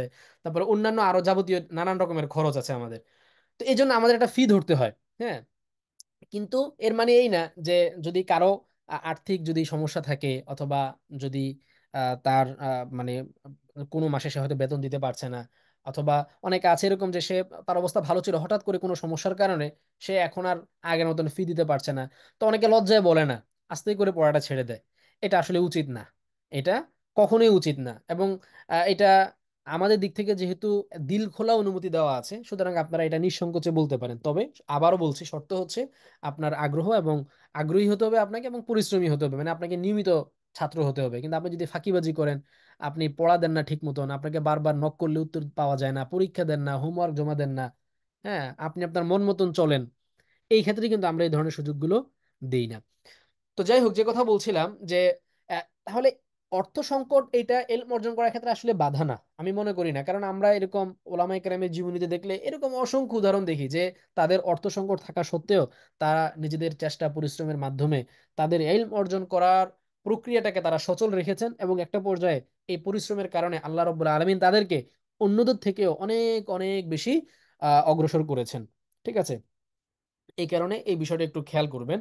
পঞ্চম বিষয় যেটা ইমাম শাফি রহমতুল্লাহ আলাইহি উল্লেখ করেছেন, সেটা হচ্ছে যে উস্তাদের সোহবত বা সান্নিধ্য। তো এটা এটা এলেম অর্জন করার ক্ষেত্রে খুবই জরুরি একটা বিষয়, খুবই জরুরি একটা বিষয়। হ্যাঁ, এটা আপনার আমাদের যে ওই যে ইলমু আদব যে ফ্রি কোর্সটার কথা বললাম, এই ফ্রি কোর্সটা কিন্তু আপনারা যারা করেন নাই, আমি এটা খুব মানে আহ, মানে জোরালো ভাবে আমি এটা অনুরোধ করব এই ইলমু আদব এই কোর্সটা করার জন্য। এখানে আসলে কি এই কোর্সগুলো যদি আমরা ওই যে মানে একটা টাকা দিয়ে যদি বিক্রি করতাম, তাহলে দেখা যেত যে মানুষ এটা অনেক বেশি কিনতো আমার মনে হয় আর কি। কিন্তু যেহেতু আসলে এটা এখন ফি রেখে দিয়েছি, তো এই কারণে হচ্ছে যে মানে অত গুরুত্ব দেওয়া হচ্ছে না এটা। তা না হয় এখানে খুবই গুরুত্বপূর্ণ আপনি উস্তাদ নির্বাচন করবেন কি কি দেখে। তারপরে মানে এলম অর্জন করা সংক্রান্ত একটা সুন্দর একটা গাইডলাইন আপনি ওখানে পেয়ে যাবেন। ঠিক আছে, তো এলমু আদব এবং আদব সংক্রান্ত, যেহেতু এলমের পাশাপাশি মানে আদবের ব্যাপারটাও গুরুত্বপূর্ণ, এই কারণে এলম এবং আদব দুইটা টপিককে সামনে রেখে হচ্ছে ওখানে প্রায় 12টা বা 16টা মনে হয় ক্লাস ওখানে দেওয়া আছে। আপনারা অবশ্যই প্রত্যেকেই চেষ্টা করবেন যে ইলমু আদবের এই ক্লাসগুলো দেখে নেওয়ার জন্য, যেহেতু এটা ফ্রি কোর্স, যে কেউ জাস্ট নিজের সময় মতন অবসর সময়ে আপনি বসে একটা না ওখানে দেখে ফেলতে পারেন। তো যাই হোক, যে কথা বলছিলাম যে উস্তাদের সোহবত এটা ইলম অর্জন করার জন্য অত্যন্ত জরুরি একটা বিষয়। আমি ব্যক্তিগতভাবে এই আধুনিক সময়ে এসে এই যে উস্তাদের যে সোহবত এটাকে আমি দুই ভাগে ভাগ করি। ঠিক আছে, একটা হচ্ছে যে মানে অফলাইনের সোহবত বা সরাসরি একজন উস্তাদের সান্নিধ্য গ্রহণ করা এবং তার সোহবতে যাওয়া, এবং এটাই হচ্ছে সোহবতের মূল বা আসল সোহবত, আসল সান্নিধ্য, যে একজন উস্তাদের সামনে কাছে আপনি সরাসরি যাবেন। হ্যাঁ, সরাসরি তার সামনে গিয়ে আপনি বসবেন, তার সাথে আপনার একটা সম্পর্ক হবে, কথাবার্তা হবে। হ্যাঁ, মানে ফিজিক্যালি যেই মিট করাটা, এটা হচ্ছে আপনার সোহবতের মূল বা আসল সোহবত। ঠিক আছে, তো যাদের এই ধরনের সুযোগ আছে যে আপনি উস্তাদের কাছে যেতে পারছেন, উস্তাদের কাছ থেকে সরাসরি এলেম অর্জন করতে পারছেন, হ্যাঁ, তাহলে এই ধরনের সান্নিধ্য অর্জন করা মিস করা কোনোভাবেই উচিত না। ঠিক আছে, এটা যাদের সুযোগ আছে তাদের উচিত এই প্রথম অপশনেই থাকা, হ্যাঁ, দ্বিতীয় প্রকারের মধ্যে না নামা, বরং প্রথম প্রকারের মধ্যেই থাকা। এক্ষেত্রে আপনার এলাকার ইমাম সাহেব হতে পারেন, আপনার এলাকার অনেক আলেম ওলামা থাকতে পারে, তাদেরকে খুঁজে আপনি বের করেন। আমরা অনেক সময় ওলামায়ে কেরামের সোহবতের জন্য ওই যে দূর দূরান্তে যারা অনলাইনে অনেক পরিচিত, আমরা মনে করি যে মানে ওই তাদের কাছে আমরা যেতে চাই। তাদের সান্নিধ্য আমরা পেতে চাই। কিন্তু হয়তো আপনার ঘরের পাশেই একজন বুজুর্গ আল্লাহওয়ালা আলেম আছেন, হ্যাঁ, তার কাছে যেতে আপনার মনের মধ্যে আগ্রহ জন্মায় না। কেন? কারণ তিনি তো এত বেশি পপুলার না, এত বেশি তিনি পরিচিত না বা প্রসিদ্ধ না। আমরা অনেক সময় অনেক জায়গায় গেলে তো দেখা যায় অনেক ভাইরা আসেন যে যে আপনার কাছে, মানে আপনার কাছে কিভাবে যেতে পারি বা আপনার সোহবত নিতে চাই বা ইত্যাদি ইত্যাদি। আমি সবসময় এক কথা বলি যে ভাই, আপনি, আমি থাকি ঢাকায়, আপনি থাকেন হচ্ছে যে সেই হয়তো চট্টগ্রামে, অথবা আপনি থাকেন যে মানে অন্য কোনো একটা জেলায়। তো এত দূর থেকে আপনি মানে আপনি তো এত চাইলেই তো আপনি আমাকে যখন তখন পাচ্ছেন না। ঠিক আছে, বা আমি উদাহরণস্বরূপ আমার কথা বললাম আর কি, আমি তো আর এরকম কেউ না। এরকম অন্য যে কেউ হতে পারে। হয়তো তার আগে থেকে তার একটা পরিচিতি আছে বলেই হচ্ছে আপনি তার তার সান্নিধ্য আপনি নিতে চাচ্ছেন। অথচ আপনার যখন খুশি তখন চাইলে কিন্তু আপনি তার কাছে যেতে পারছেন না, সময়ের দূরত্বের কারণে, বা ওই ব্যক্তি অনেক ব্যস্ত থাকে সেই জন্য, নানান কারণেই হতে পারে। এই কারণে এই ক্ষেত্রে সবচেয়ে সহজ যে পরামর্শ আমি দিই সেটা হচ্ছে যে আপনি আপনার আশেপাশের যে আলেম ওলামা আছে, আপনার আশেপাশের মসজিদের ইমাম সাহেব আছেন, আপনার আশেপাশের একজন মাদ্রাসার শিক্ষক আছেন, আপনার আশেপাশে একজন আল্লাহওয়ালা বুজুর্গ আলেম আছেন, এটা খুঁজে বের করেন। এটা অনেক সময় এটা খুঁজে বের করতে মুশকিল হয়, হয়তো আপনার একেবারে খুব কাছাকাছি নাই, হয়তো আপনার গ্রামে নাই, আপনার পাশের গ্রামে থাকতে পারে, আপনার পাশের গ্রামে নাই, ও 2 গ্রাম পরে থাকতে পারে। কিন্তু এটা অন্তত পক্ষে ওই এক জেলা থেকে আরেক জেলা থেকে তো দূরত্ব কম। হ্যাঁ, আপনি এক জেলা থেকে আরেক জেলায়, আপনি সেই সুদূর চট্টগ্রাম থেকে চাইলে আপনি ঢাকা আসতে পারেন না, কিন্তু আপনি চাইলে আপনার গ্রাম থেকে আপনার পাশের গ্রামে আপনি চাইলে যেতে পারেন। ঠিক না? এটা আপনাদের জন্য সহজ। এই কারণে স্থানীয় ওলামায়ে কেরাম যারা আছে তাদের সাথে সম্পর্ক বৃদ্ধি করা, তাদের সোহবত নেওয়া, তাদের সান্নিধ্য গ্রহণ করা, এটা খুব গুরুত্বপূর্ণ, এটাকে বেশি গুরুত্ব দেওয়া উচিত।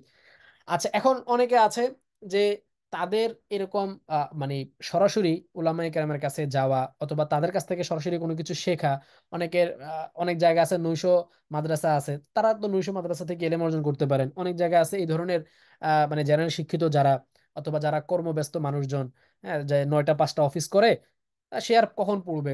তো এরকম ব্যস্ত মানুষ, অথবা তার ওরকম সুযোগ সুযোগ নাই, আশপাশে ওরকম কোনো মাদ্রাসা নাই, এই ধরনের কোনো সুবিধা নাই, এইটার ক্ষেত্রে মানে এটা উজর, তার জন্য হচ্ছে যে আমরা বলি অনলাইন সহবতের কথা। তো অনলাইন সহবতটা আসলে কি? এটা এটা হচ্ছে আর কি দ্বিতীয় স্তরের। হ্যাঁ, এটা হচ্ছে কি দ্বিতীয় স্তরের। এটা হচ্ছে অনেকটা যে নাই মামার চেয়ে কানা মামা ভালো টাইপের আর কি।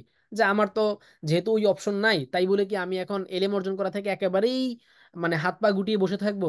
অথবা আমি কি যেহেতু আমার মানে কোনো আলেমের কাছে সরাসরি গিয়ে এলেম অর্জন করার সুযোগ হচ্ছে না, তাই বলে কি আমি এখন ওই গুগলে গিয়ে এলেম অর্জন করা শুরু করবো নিজের মতো করে? অথবা আমি ইউটিউবে গিয়ে এখন নিজের মতন করে নিজে নিজে এলেম অর্জন করা শুরু করে দিব? অথবা আমি কি নিজের মতন নিজে নিজে বাজার থেকে অনেকগুলা বই কিনে এনে নিজের মতো নিজে পড়ে পড়ে আমি এখন পণ্ডিত হয়ে যাব?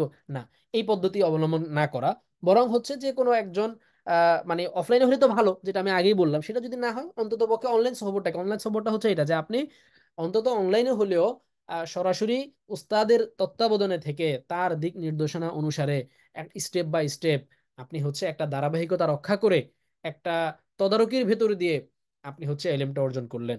তো এইটা অন্তত পক্ষে ওই যে নিজে নিজে পড়ে ফেলা, নিজে নিজে শিখার থেকে অন্তত পক্ষে এটা তো ভালো, কারণ এখানে আপনার একজন মেন্টর আছে, একজন আপনাকে তদারকি করছে, একজনের কাছে আপনার জবাবদিহিতা আছে, একজন আপনাকে দিক নির্দেশনা দিয়ে আপনার হাত ধরে আপনাকে আস্তে আস্তে এগিয়ে নিয়ে যাচ্ছেন, আপনার নিয়মিত আপনার খোঁজ খবর রাখছেন। তো এটা তো অন্তত পক্ষে ওটা থেকে ভালো, যেখানে আপনার কোনো মেন্টর নাই, আপনার কোনো পথ প্রদর্শক নাই, আপনার কারো কাছে জবাবদিহিতা করতে হচ্ছে না, আপনার খোঁজ খবর কেউ নিচ্ছে না, আপনার উপর কারো পর্যবেক্ষণ নাই, আপনি বাস নিজের মতন নিজে আপনি ইউটিউবিং করে করে যা খুশি তা দেখছেন, যা খুশি তা গিলছেন। হ্যাঁ, মানে আপনার গুগলে বিভিন্ন আর্টিকেল পড়ে পড়ে যা খুশি তা গিলছেন আপনি, ভালো মন্দ আপনি যেটা দেখা যাচ্ছে যে সেখানে হয়তো আহলে কোরআনদের নানান ধরনের কথাবার্তা আসতে পারে, সেখানে হচ্ছে কাদিয়ানীদের নানান আর্টিকেল থাকতে পারে। আপনি তো বাস বিচার ছাড়া যা আপনি সামনে পাচ্ছেন গুগরাসে খালি গিলছেন। এটা এক সময় আপনার বদহজমের কারণ হবে, আপনার অসুস্থতার কারণ হবে। এইগুলোর থেকে অন্তত পক্ষে এটা তো ভালো যে আপনি অনলাইনে হইলেও সরাসরি ওস্তাদদের তত্ত্বাবধানে থেকে তাদের মানে ছায়াতলে আপনি তাদের দেখানো নির্দেশনা অনুসারে তাদের খোঁজ খবরের তদারকির ভিতর দিয়ে আপনি এলেম অর্জন করছেন। তো এটাকে আমি বলি আর কি যে অনলাইন সোহবত।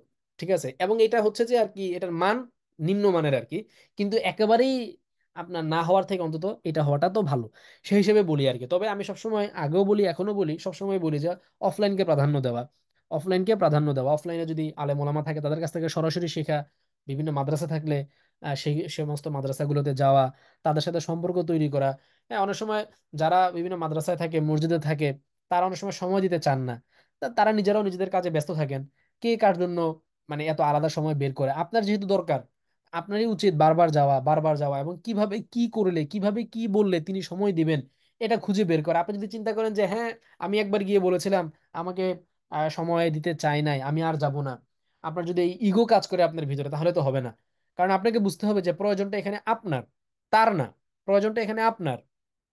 তো সুতরাং আপনাকেই বারবার তার কাছে যেতে হবে, আপনাকেই কৌশল খুঁজে বের করতে হবে যে কিভাবে বললে বা কিভাবে আস্তে আস্তে তার সঙ্গে সম্পর্ক করলে তিনি আমাকে সময় দিবেন, আমাকে তিনি এলম অর্জন করার পথে এগিয়ে নিয়ে যাবেন। এই কলা কৌশলগুলো আপনাকেই খুঁজে বের করতে হবে, যেহেতু প্রয়োজনটা এখানে আপনার। আমরা অনেক সময় মানে এই জিনিসটা বুঝি না, মনে করি যে যেহেতু আমি একবার গিয়ে বলেছি, উনি তো সময় দিতে চান না, আর আমি যাবো না আর। হ্যাঁ, এই নিজের মধ্যে এক ধরনের ইগো কাজ করে, যা গেলাম না তো কি হয়েছে। ঠিক আছে? তো এটা আসলে ঠিক না, বরং মানে চেষ্টা করা যে আপনার জরুরত, আপনি নিজে দুনিয়াবি ক্ষেত্রে আপনার প্রয়োজন হইলে আপনি এটা করতেন না, যে আপনি বিভিন্ন কৌশল অবলম্বন করতেন। মনে করেন আপনার এখন চেয়ারম্যান অফিসে থেকে আপনার একটা সাইন আনা দরকার চেয়ারম্যানের, অথবা এরকম কোনো একটা সরকারি অফিসে কোনো একটা কাজের জন্য একটা সাইনের দরকার আপনার। তো আপনি নানান ধরনের কলা কৌশল খোঁজেন যে কাকে দিয়ে বলাইলে, কাকে দিয়ে সুপারিশ করাইলে সাইনটা পাওয়া যাবে, অথবা কাকে দিয়ে কি করাইলে বা কোন পন্থা অবলম্বন করলে, কিভাবে কি করলে আমার এই জিনিসটা হাসিল হবে। এটা আপনি নানান রাস্তা খোঁজেন, কলা কৌশল খোঁজেন, যেহেতু এখানে প্রয়োজনটা আপনার। তো ওইখানেও তো এলেম অর্জন করার ক্ষেত্রেও তো প্রয়োজনটা আপনার। আপনার উচিত এখানে আপনার রাস্তা আপনার খোঁজা, কলা কৌশল তালাশ করা, যে কোন ভাবে কি করলে উনি আমাকে একটু সময় দিবেন। ঠিক আছে? তার সাথে কিভাবে আমি সম্পর্কটাকে আরো ভালো করতে পারি, যাতে করে সময় চাইলে তিনি আমাকে সময় দেন। এটা আপনার নিজেরই ফিকির করে বের করতে হবে। এই জায়গাগুলোতে আমাদের ঘাটতি আছে, কমতি আছে। আমরা যেরকম অনেক অভিযোগ করি, আসলে আমাদের অভিযোগ যে আমরা করি, দেখবেন যে অভিযোগগুলো তৈরি হওয়ার পিছনে আমাদেরও কিছুটা মানে দায় আছে। যে আমরা আমাদের দিক থেকে ওই ধরনের মানে সর্বাত্মক যেভাবে চেষ্টা করা উচিত সেভাবে চেষ্টা আমরা করি নাই, ঘাটতি আছে আমাদের। তো এই বিষয়গুলো একটু লক্ষ্য রাখা আর কি। আচ্ছা, ষষ্ঠ যে বিষয়টা ইমাম শাফি রহমতুল্লাহ আলাইহি বলেছেন এলেম অর্জন করার জন্য জরুরি, সেটা হচ্ছে যে লম্বা সময়, লম্বা সময়ের দরকার এলেম অর্জন করার জন্য। আমরা এখন তো মানে তাড়াহুড়ার জামানা, এই জামানা হইলো কি, জামানুল মানে উজলাতি। হ্যাঁ, এটা জামানার, আমি এই জামানার নাম দিয়েছি জামানুল উজলাতি। হ্যাঁ, বা আহদুল উজলা। এটা হচ্ছে তাড়াহুড়ার জামানা। এখন তাড়াহুড়ার সময় চলছে, মানুষ সবকিছু চায় শর্টকাটে শিখে ফেলতে, সবকিছু চায় যে মানে 2 দিনেই সে এটা শিখে ফেলবে, ওইটা শিখে ফেলবে। ভাই, এলএম এটা এত দ্রুত শিখা যায় না। এলএম একটু ভারী জিনিস। এটা আস্তে ধীরে আপনার এটা শুধু এলএমই না, মানে এটা এলএম বলতে দিনই এলমি না, বরং আপনি দেখেন দুনিয়াবি ক্ষেত্রেও যে কোনো জিনিস যদি আপনি চান যে এটাকে আপনি একেবারে পরিপক্ক ভাবে আপনি এটাকে খুব ভালো করে এটাকে আপনি অর্জন করবেন, হ্যাঁ, এবং সেই বিষয়ে আপনি দক্ষ দক্ষ হবেন, ওটাকে আপনি পরিপূর্ণভাবে আয়ত্ত করবেন, দেখবেন যে আপনার একটা লম্বা সময়ের দরকার পড়ে। এটা দুনিয়ার সকল শিক্ষার ক্ষেত্রে সমান সত্য, এলমের ক্ষেত্রে সমান সত্য। তো যেহেতু এখন আমরা ওই যে মানে জামানুল উজলার মধ্যে বসবাস করছে, তাড়াহুড়ার জামানার মধ্যে বসবাস করছে, যার কারণে আমরা চাই যে ওই যে আমি ওই যে দেখেন না 30 দিনে ইংলিশ ভাষা শিক্ষা, হ্যাঁ 30 দিনে ইংলিশ শিখুন। তা আসলে কি 30 দিনে একটা বই পড়ে কি ইংলিশ শিখা যায়? যায় না, আপনারাও এটা ভালো করেই জানেন। তো এরকম আপনার মানুষ চায় যে সে 30 দিনে আর মানে আরবি ভাষা শিখে ফেলবে। হ্যাঁ, কোরআনের এতটা শব্দ যদি আপনি পড়েন, তাহলে কোরআনের 80 ভাগ আপনি বুঝে ফেলবেন। ব্যাপারগুলোকে আসলে এত সহজ যে আপনি কোরআনের 300টা শব্দ মুখস্থ করলে আপনি কোরআনের 80% বুঝে ফেলবেন? সুবাহান আল্লাহ, এত সহজ যে 300 শব্দ মুখস্থ করলে, 300 শব্দ তো ধরেন আপনার কয়দিনে, এক সপ্তাহে 300 শব্দ মুখস্থ করে ফেলা যায়, তাহলে কি আপনি এক সপ্তাহে কোরআনের 80% বুঝে ফেলবেন?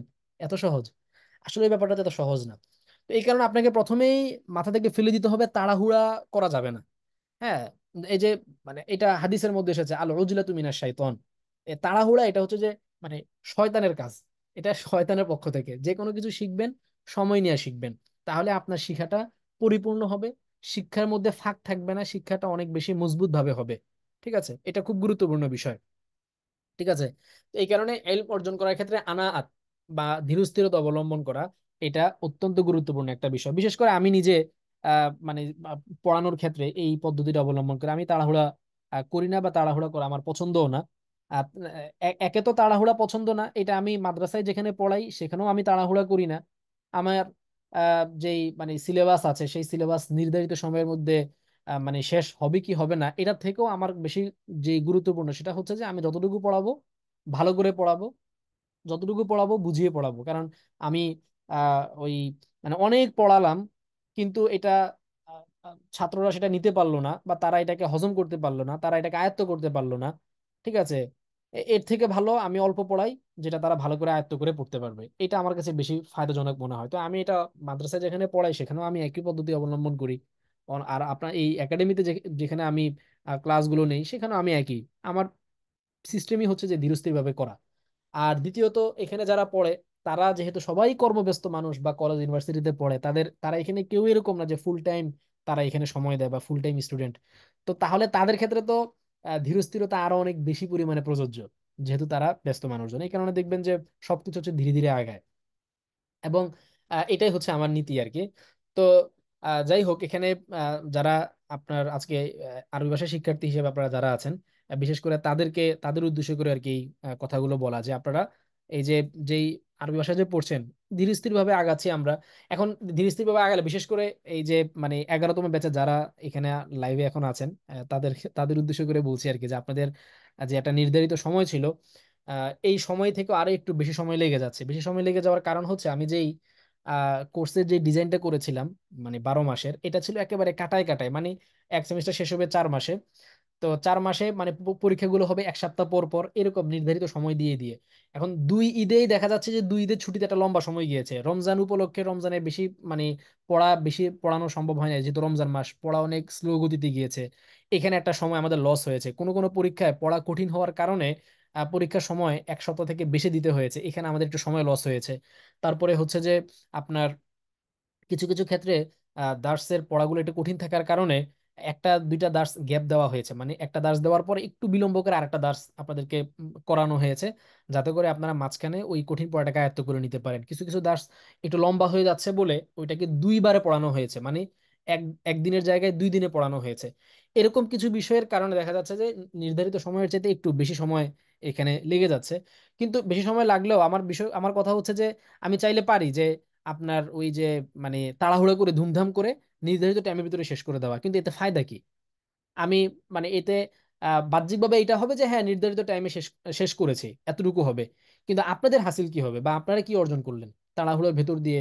আমার টাইম টু টাইম আমি এটা শেষ করলাম, ঠিক আছে, কিন্তু দিন শেষে আপনারা তো জিনিসগুলোকে আয়ত্ত করতে পারলেন না।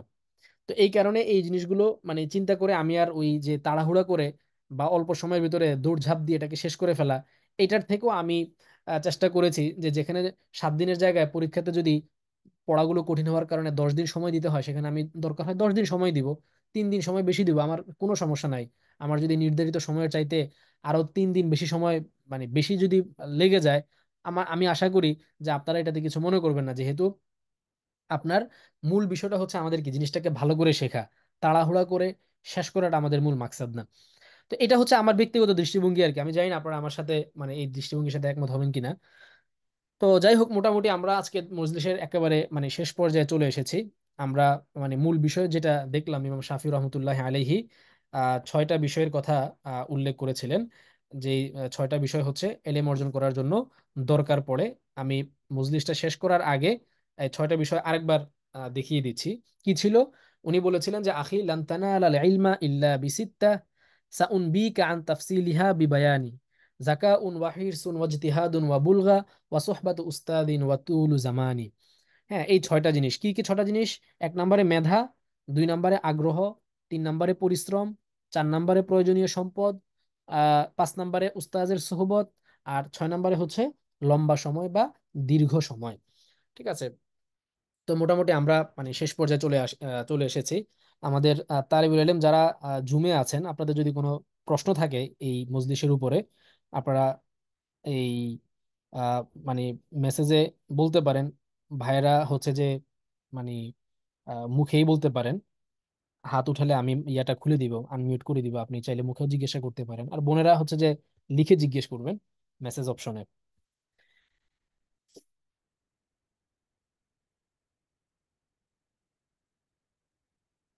আচ্ছা, নারীরা এই উস্তাদের সৌবত তো ছেলেদের জন্য যতটুকু মানে সহজলভ্য, নারীদের জন্য তত সহজলভ্য না, এটা একটা বিষয়।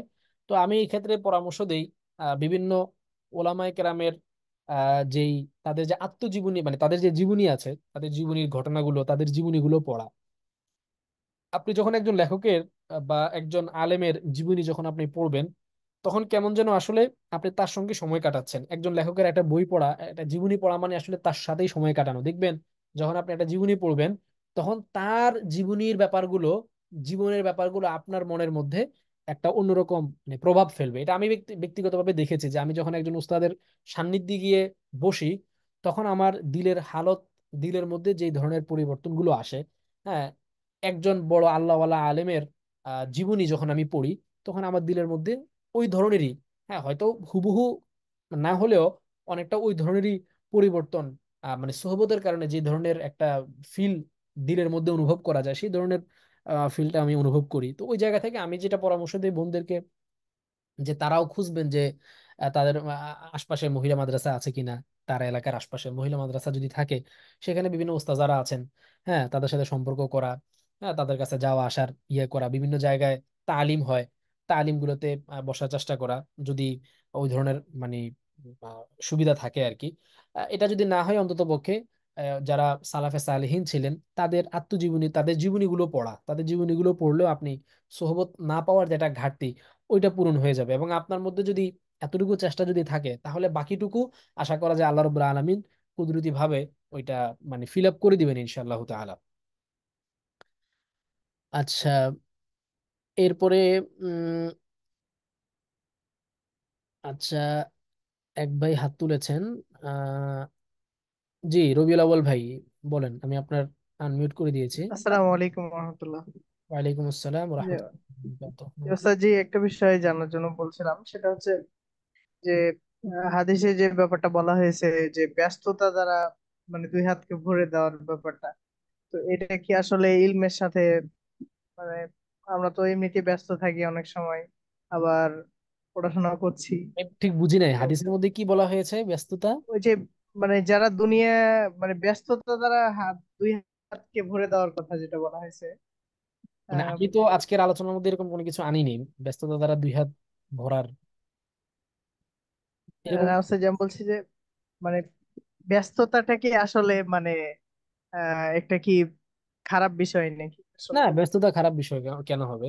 ব্যস্ততা ভালো বিষয়, ব্যস্ততা ভালো বিষয়। তবে দেখতে হবে যে আপনার ব্যস্ততাটা কি ধরনের ব্যস্ততা। এটা কি আল্লাহ তাআলার অবাধ্যতার কোনো কাজের ব্যস্ততা, নাকি আপনার আহ আপনার কি বলে মানে স্বাভাবিক মানুষের যেই আয় রোজগার, ইনকামের জন্য যে ব্যস্ততা, সেটা যদি এটা হয়, তাহলে তো আয় ইনকাম, কাসবুল মালিল হালাম, এটা তো লিগা মানে মানে খুবই গুরুত্বপূর্ণ একটা ফরজ বিধান। তাহলে আপনি ধরেন যে ব্যক্তি ব্যবসা করছে, দোকানদারি করছে, সে যদি দিনের অন্যান্য জরুরি যে বিধানগুলো আছে, যেমন 5 ওয়াক্ত সালাত আদায় করা, জাকাত আদায় করা, হ্যাঁ বিশেষ করে দৈনন্দিন জীবনের যেই ইবাদত গুলো আছে, ফরজ ইবাদত, যেমন সালাতের কথাই যদি বলি, নিয়মিত সালাত সে আদায় করছে, এগুলো করে বাকি সময় যদি সে তার ব্যবসা বাণিজ্যে যদি ব্যস্ত থাকে, এটা তো খারাপ না, ভালো।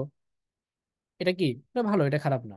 বরং অলস থাকলে তার মধ্যে নানান শয়তানি ওয়াসওয়াসা আসে, নানান শয়তানে তাকে নানান ধরনের বিভিন্ন গুনাহের কাজে তাকে লিপ্ত করে দেয়। দেখবেন যারা অবসর থাকে তারা নানান ধরনের গালগপ্পে লিপ্ত হয়, আড্ডাবাজিতে লিপ্ত হয়, যেখান থেকে গীবত, শেকায়েত, নানান ধরনের গুনাহের উপলক্ষ তৈরি হয়। কিন্তু মানুষ যখন ব্যস্ত থাকে, কর্মে ব্যস্ত থাকে, এবং প্রোডাক্টিভ একটা লাইফে যখন সে থাকে, তখন দেখবেন তার গুনাহের মাত্রা অনেক কমে যায়। এই কারণে ব্যস্ততা একদিক থেকে আল্লাহ তাআলার নেয়ামত, ঠিক আছে। কিন্তু হ্যাঁ, যেই ব্যস্ততার কারণে আপনার মানে আল্লাহ তাআলার ইবাদত বন্দিগির মধ্যে ঘাটতি তৈরি হচ্ছে, সেটা আবার মানে আযাব। তো এখন কোনটা আল্লাহ তাআলার নেয়ামত আর কোনটা আযাব, এটা নির্ভর করবে আসলে আপনার ব্যস্ততাটা কেমন, তার ধরনের উপর। আচ্ছা, উম উস্তাদ, আমি জানতে চাই মুদাফ মুদাফ ইলাইহি আরবি দেখে চেনার কোনো উপায় আছে কি? হ্যাঁ, আরবি দেখে তো চেনার উপায় আছে। হ্যাঁ, আরবি দেখে চেনার উপায় আছে।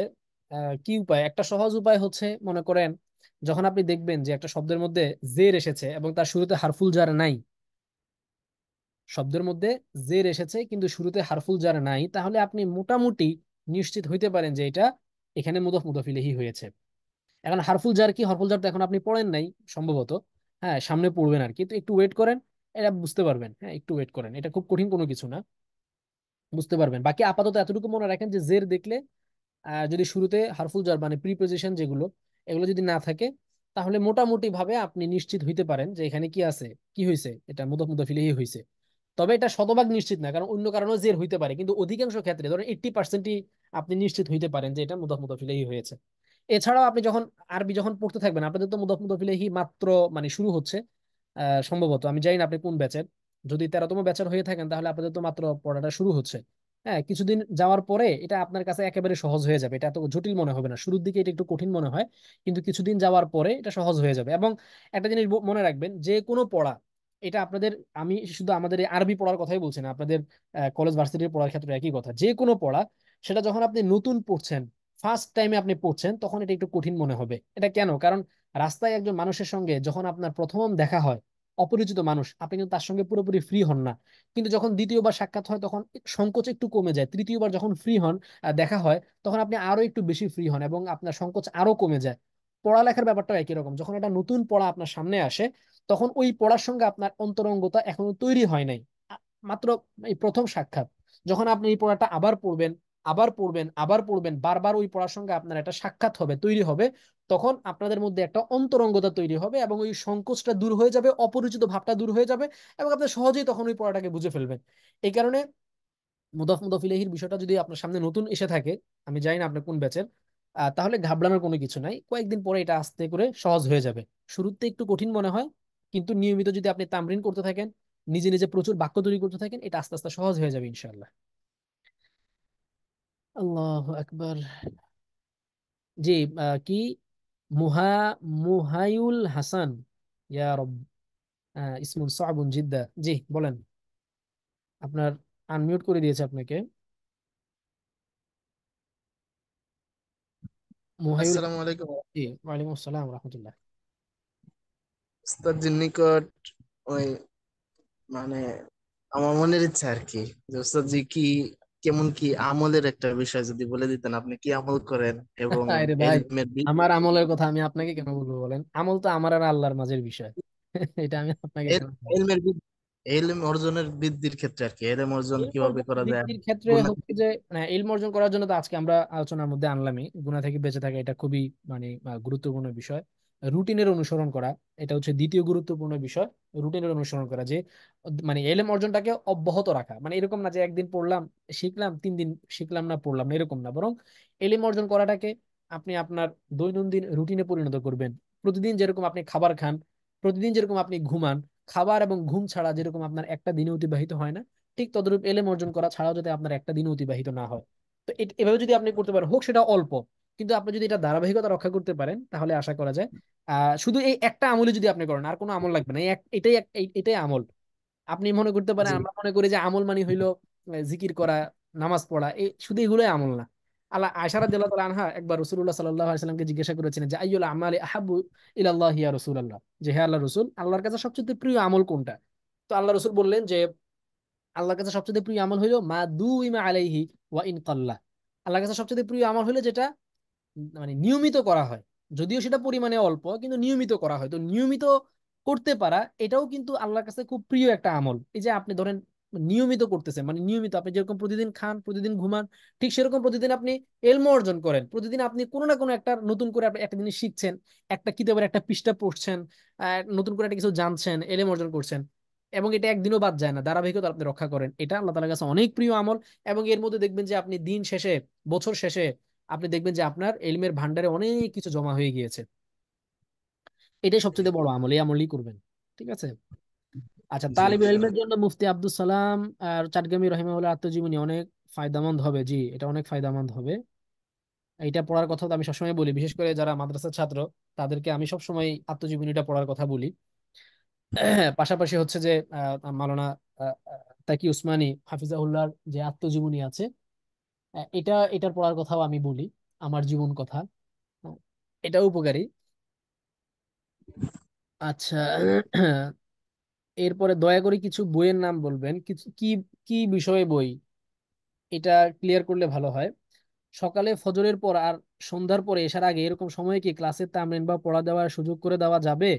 এটা আসলে আপনার, আপনি যে বেঁচে আছেন, এটা সবার সাথে আলোচনা করে এটা মানে ঠিক করতে হবে সামগ্রিকভাবে, সবার অবস্থা দেখে। যেহেতু ব্যাচের মধ্যে মানে সবার অবস্থা দেখে সামগ্রিকভাবে সবার যেটা সুবিধা হয়, ওইটা ওইটার দিকে খেয়াল করেই হচ্ছে মানে একটা রুটিন ঠিক করা হয়। তো এই কারণে এখন দুই একজন থাকতে পারে এরকম, যে যাদের ওই টাইমটাতে হয়তো তার অসুবিধা, অন্য টাইমে সুবিধা।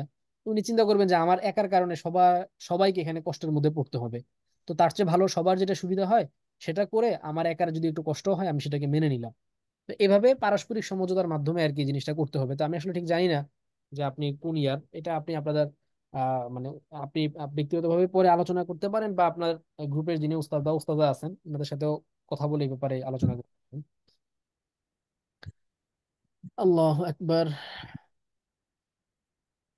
কিতাবুল ইলম বলতে আপনার কি বলে, যে কোনো হাদিসের কিতাবেরই মানে কিতাব, মানে কিতাবুল ইলম যে অধ্যায়টা আছে ওই অধ্যায়টা পড়ে ফেলতে পারেন আর কি।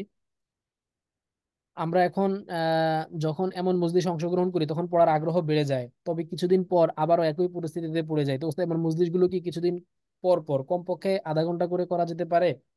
হ্যাঁ, কিছুদিন পর পর এটা করা যেতে পারে। আসলে যে কোনো জিনিস হচ্ছে যে ওই করার আগে আমি একটু মানে সাজিয়ে গুছিয়ে প্রস্তুতি না নিয়ে করলে এটা মানে তৃপ্তি পাই না আর কি। তো ধরেন এই যে আজকে মজলিসটা যে করছি এটার জন্য মনে করেন আলাদা স্লাইড টাইড তৈরি তৈরি করে তারপরে হচ্ছে মজলিসটা করলাম। এখন এইভাবে আয়োজন করে করতে গেলে এটার জন্য আলাদা প্রস্তুতি লাগে, অনেক কিছু রেডি করা লাগে। তো এগুলো করা যেহেতু সময় হয় না, যার কারণে আসলে মজলিসও ওইভাবে বেশি করা হয় না। তবে এরকম এত সাজানো গোছানো প্রস্তুতি ছাড়া মানে যদি করা যায় তাহলে অবশ্য কিছুদিন পর পরও বেশি বেশি পরিমাণে করা যেতে পারে, এরকম অল্প সময় নিয়ে, আধা ঘন্টা নিয়ে, 20 মিনিট নিয়ে। দেখি, ইনশাল্লাহ চেষ্টা করব।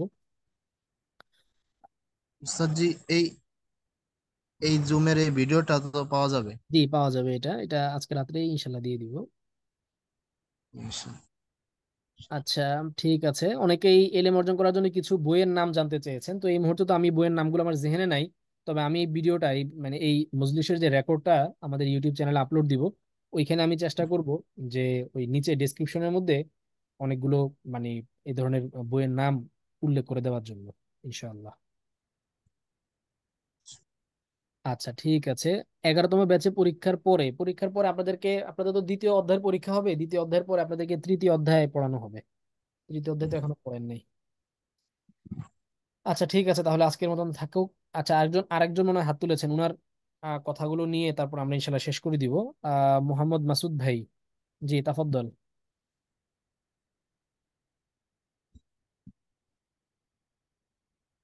জি, আপনি আনমিউট করতে পারেন। আচ্ছা, ভাই মনে হয় চলে গিয়েছেন। ঠিক আছে, তাহলে আমরা আজকের মতন বিদায় নেই। সুবহানাল্লাহি ওয়া বিহামদিহি, সুবহানাল্লাহিল আযীম। আশহাদু আল্লা ইলাহা ইল্লা আনতা আস্তাগফিরুকা ওয়া আতুবু ইলাইক। আসসালামু আলাইকুম ওয়া রাহমাতুল্লাহি ওয়া বারাকাতুহু।